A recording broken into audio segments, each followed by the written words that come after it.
Alright, thought I'd walk around, do the video. Pretty much done, waiting on the body now. I got my transmission cooler sitting right there. Battery in the back. Custom 4-link. Little gas. Here's my gas tank mount. I had to lop it off because the bed was too far forward and I didn't feel like redoing the whole thing, so I just lopped it off, and that was my solution.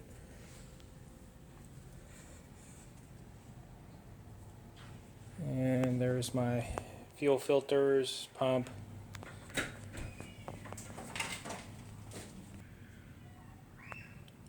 And these are my weights that fell off the wheels, so I'll have to get those mounted probably tomorrow again. There's pretty much all the fuel lines and everything all bundled up nice. A relay for the trans cooler.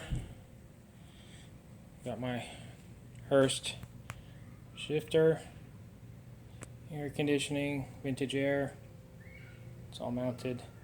Kind of a mess right now. Just all the wiring kind of sitting there. Didn't want to get too neat because I've got to move it all anyway. That's my hoses for heater and AC, dryer. That ended up being a plug. That was where my water temp sensor for the gauges were, but that didn't really work. Nitrous purge. Fuel solenoid in the back. Nitrous solenoid in the front. Looks pretty good so far. And there's my AC compressor.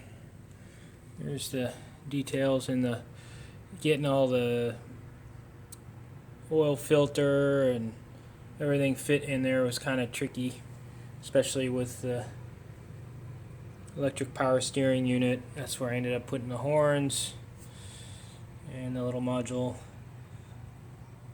And that little puppy right there leaked today. That gasket, or not the gasket, but the actual donut seal that's in there, it needed some massaging. It was leaking pretty good.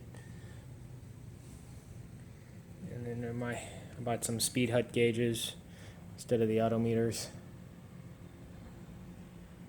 And let's see, so it's been sitting pretty much all day. Haven't really messed with it.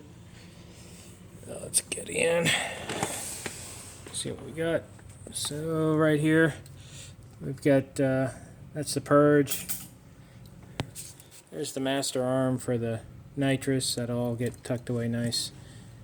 And there's the shifter. Let's see, so we'll just start it up here.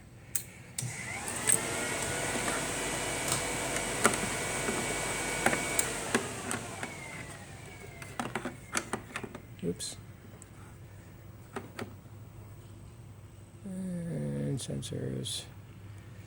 Alright. And we'll just crank it up.